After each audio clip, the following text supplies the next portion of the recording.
the plat of land, and he kept saying, I can guarantee you she's right here. And I said, Bill, we've already dug right there. And he says, well, you didn't dig deep enough. And I said, well, we dug like 7 feet there. And he said, well, it's not deep enough. And then he kind of cussed and said, you're wasting everybody's time out here. I don't know why you're going all the way over there. He said, if you look, I could not have driven my bulldozer through that fence line if I wanted to. Well, the fence line that he was talking about was so thin that you could walk through the fence line. You could certainly drive a bulldozer through it. So I knew exactly then that he had the wrong fence line and that the next one he was talking about. So we continued digging for a couple hours, going to that final fence line, and that's when we located the remains. When we unearthed the initial remains of Jessica King, kind of looking up at the sky, and we just figured that it was God's hand at work. And tell us what it was like after we did find out. What did he say to that? William wanted Jessica's body found. And so this they try to figure out what his motive was there, whether it was really to get that penalty taken off the table, or whether it was another controlling substance, controlling people. I don't think it was more than guilt conscience.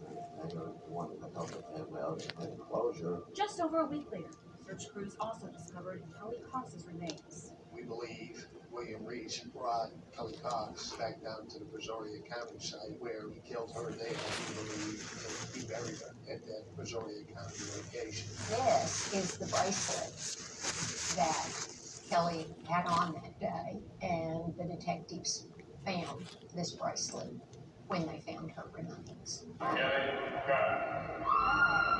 They had told me that they had found some remains. Well, the next morning I got a phone call that they had found the gold rope bracelet with the remains. And when they said that was actually when I was like, that's Kelly. Now, it was only a day or two after that then that they did confirm via dental records. I remember looking him up and seeing his face, and then reading about all these other girls. And I remember thinking, he has a pattern. If he led them to her minutes, he did some awful things to her. And I just remember reading and thinking, I must have felt and just what was going through her mind, how scared she had to have been. I had nightmares that she was in some human trafficking ring, or sex trafficking ring, or being harmed. I mean, those are the nightmares that I had. I mean, clearly I always had hope, but my biggest fear was, is she being harmed every day? I quit having the nightmares because I knew she was in God's arms. If anyone deserved to know what had happened, it was Dan. And I know that that was one thing she had always said. That she wanted to know. She just wanted to know who killed her, not knowing. And I can never thank God enough for the fact that she knows, we know, she does not have to pass not knowing. And it brought some new hope to Equisearch organization, even after 19 years. It's possible that these people don't ever give up on any of these cases. I mean, it took its emotional toll. I still have to go to my therapist. Thank God I still got a therapist that I go to. And otherwise I could get myself in emotional trouble. And I have in the past on some of these cases. Build up.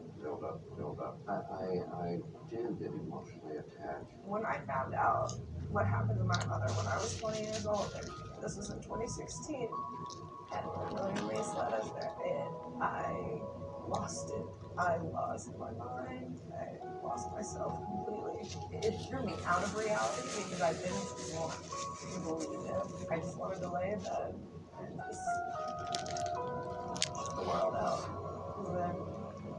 I didn't have to acknowledge what happened, and I know it was very hard for Dan to see me. Really, I think I would call it a breakdown. I had a bit of a nervous mental breakdown. I went through